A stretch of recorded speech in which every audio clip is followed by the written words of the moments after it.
Selamat sore. Pada sore hari ini saya akan berbicara tentang asuransi.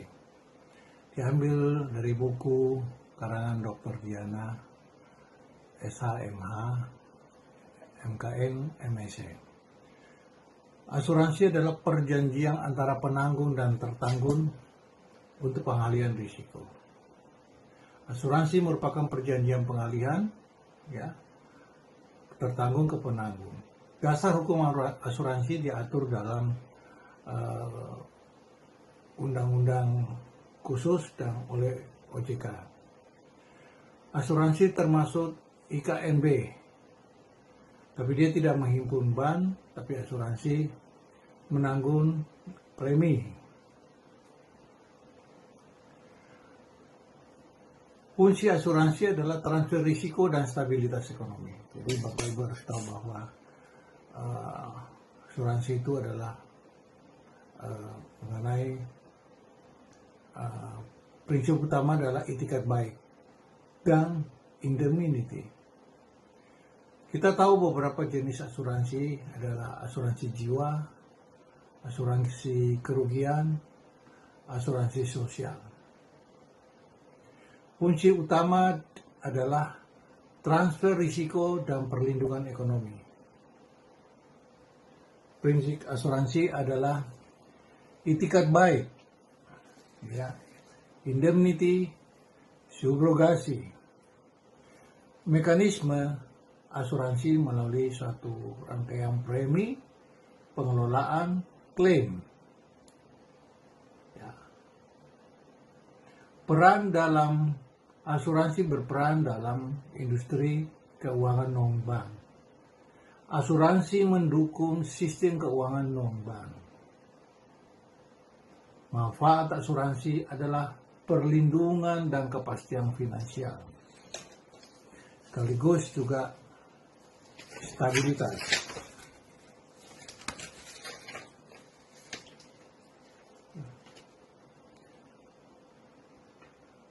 Risiko murni berbanding dengan spekulatif.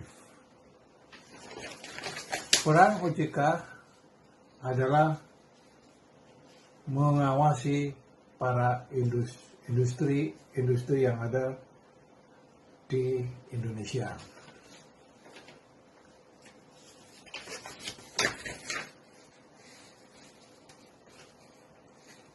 OJK berperan penting dalam pengawasan industri ini.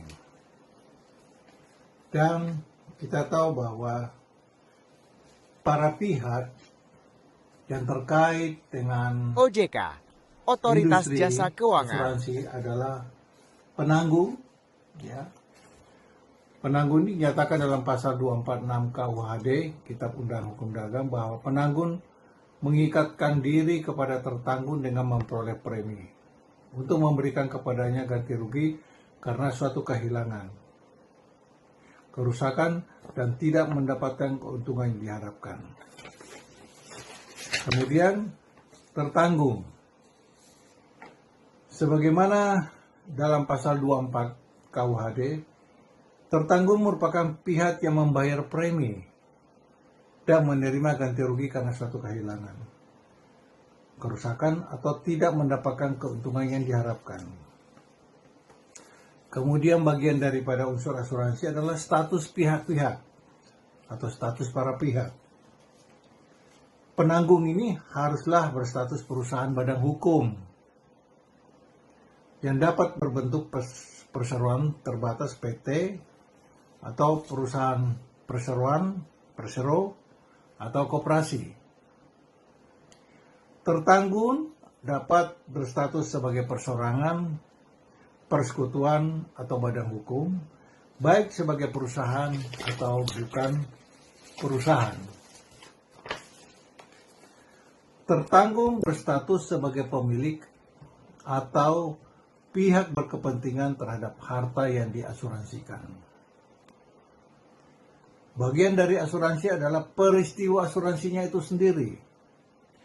Yang dimana kita mengatakan peristiwa asuransi itu sendiri adalah perbuatan hukum, legal act, berupa persetujuan atau kesepakatan bebas antara penanggung dan tertanggung mengenai objek asuransi, peristiwa tidak pasti, evenement yang mengancam benda asuransi, dan syarat-syarat yang berlaku dalam asuransi.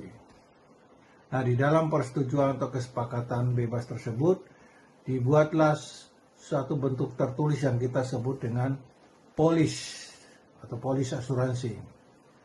Nah, polis asuransi ini merupakan satu-satunya alat bukti yang dipakai untuk membuktikan bahwa telah terjadi peristiwa asuransi. Dasar penguturannya sebagaimana dijelaskan dalam pasal 1320, 1321, dan 1338 BW. Hubungan asuransi merupakan hubungan yang terjadi antara penanggung dan tertanggung dalam suatu keterikatan atau legalia bound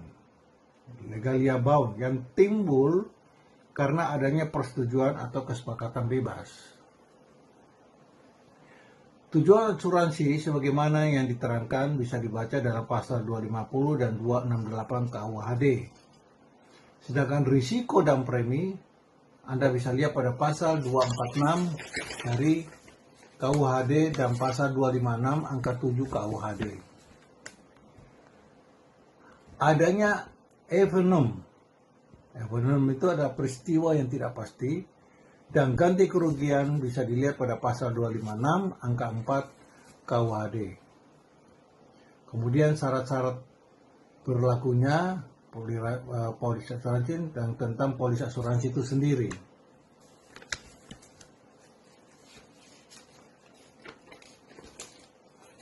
Ada beberapa prinsip yang kita harus tahu di dalam asuransi itu, bahwa ada yang namanya insurable interest.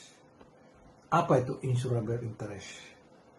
Yaitu hak untuk mengadakan asuransi antara tertanggung dan yang diasuransikan yang diakui oleh hukum. Prinsip ini sering diartikan sebagai kepentingan yang dipertanggungkan. Kepentingan merupakan hak atau kewajiban tertanggung terhadap benda penanggungan. Kepentingan dalam asuransi dirumuskan dalam pasal 250, 268 KUHD yang mensyaratkan bahwa kepentingan tersebut harus terhadap 3 unsur di dalamnya. 3 unsur ini dapat dinilai dengan uang, dapat diancam oleh suatu bahaya, dan tidak dikecualikan oleh undang-undang. Istilah lain dalam asuransi itu adalah utmost good faith. Utmost good faith adalah adanya kejujuran oleh si penanggung mengenai syarat dan kondisi asuransi. Dan si tertanggung sendiri juga harus memberikan keterangan yang jelas dan jujur tentang objek yang dipertanggungkan.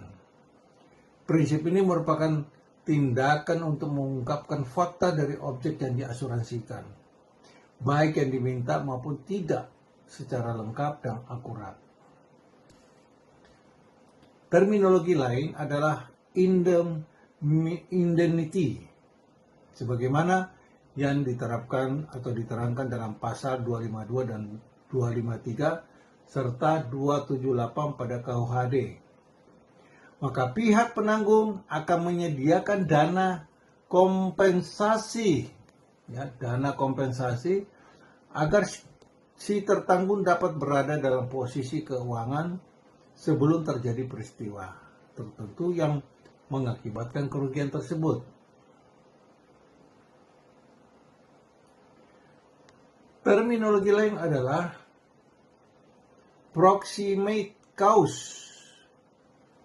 Proximate cause itu adalah penyebab yang menimbulkan kejadian suatu akibat tanpa ada intervensi dari sesuatu.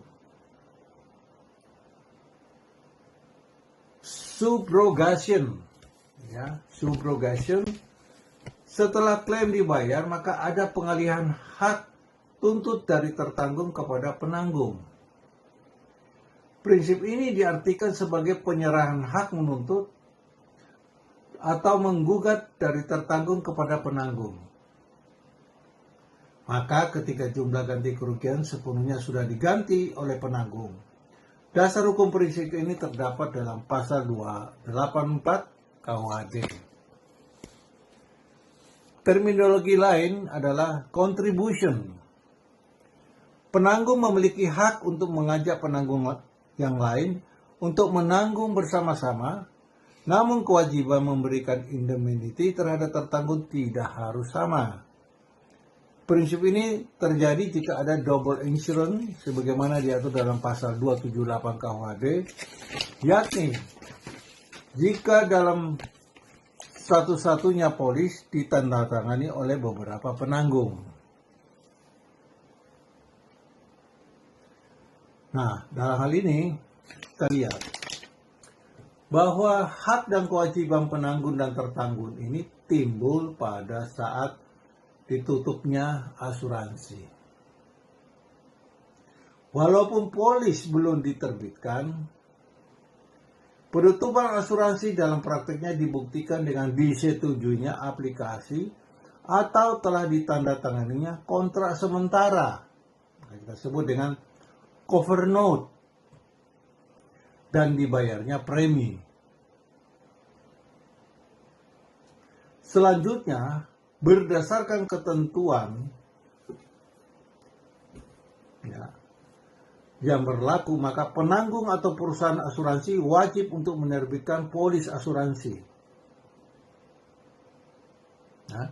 Seluruh ketentuan mengenai asuransi itu sudah diatur dalam Kitab Undang-Undang Hukum Dagang, Whiteboard Fund Kopendel 1838, yang memuat peraturan-peraturan mengenai berbagai asuransi mulai dari kebakaran, asuransi hasil bumi, serta asuransi jiwa.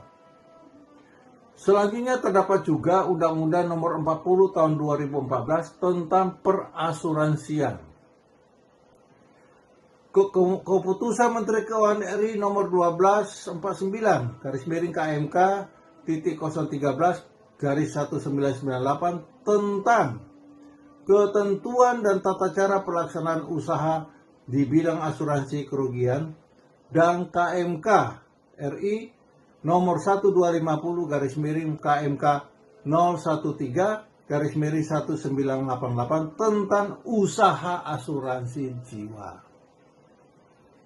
Nah, karena saya berharap bahwa topik yang singkat ini mampu mengcover semua permasalahan tentang asuransi. Ya.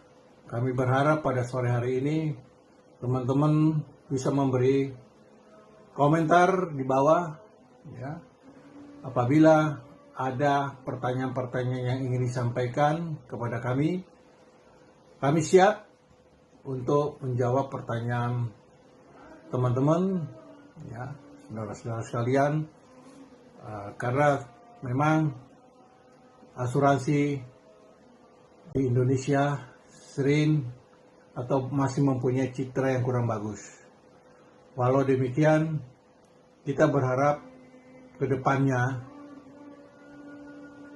asuransi terus berkembang dan maju lebih cepat seiring dengan perkembangan bisnis digital, di mana suka tidak suka kita harus belajar terus dan mengembangkan terus ketentuan-ketentuan yang ada di dalam perundang-undangan.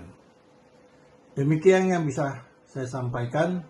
Semoga materi ini yang saya sari dari buku karangan Dr. Diana, dosen Fakultas Hukum UKI Jakarta. Semoga materi ini bisa Anda save, Anda like dan subscribe serta share ke teman-teman Anda supaya vlog ini bisa menjadi menarik, berkembang. Terima kasih. Selamat sore. Assalamualaikum.